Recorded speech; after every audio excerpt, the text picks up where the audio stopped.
A few minutes before midnight, we walk down the hall, and I walk in front, much like a pastor would lead a casket to the grave.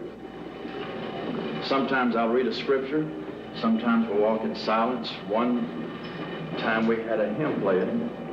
At this point, I stop and either shake hands with the condemned man, or I embrace him, or say a prayer to myself for him. And then he goes into the room, I go into the viewing room. At this point, there's a team of 12 correctional officers that has a designated task to do, which is to take off the leg shackles, the handcuffs, and prepare the inmate for execution. The inmate is placed into the chair, and the members of this execution team has a designated task to complete. The inmate is strapped into the chair, the leg irons are removed from him, the handcuffs are removed from him, and all the belts are checked and double checked. At that time, when everything seems to be in working order, all the correctional officers leave except two. At this time I walk in and read the death warrant to the inmate. Once the death warrant is read to him, I ask him if he has any last statement. The last one was that he held no ill feelings toward me or any of the staff. He stated that he knew God, had found God, and knew God would protect him. At that time, I leave the room, I walk next door, where the commissioner's on the phone with someone in the governor's office. I ask him if there's been any last-minute stays. He advised me that they have not. And I leave this room. I come back into the death chamber. I advise the two officers to make the man ready.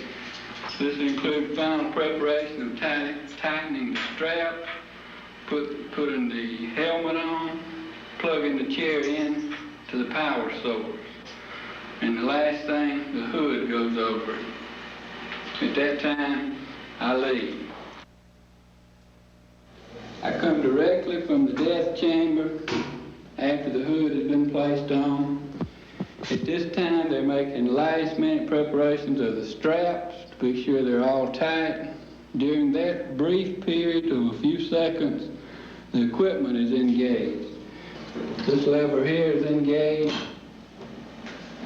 This one here is engaged, and so is this one. We wait until the last officer's out of the death chamber. At that time, he puts the ready sign in the little window. We wait for him to leave the death chamber and hear the door slam. An officer out here gives us a signal that it's ready. At that time, the switch is thrown. When the master switch is thrown, the amps go up to about 8. Volts go up to approximately 1850. There's two surges once the switch is thrown. They're approximately 34 seconds each. They're automatic. After the second one, the machine shuts itself down.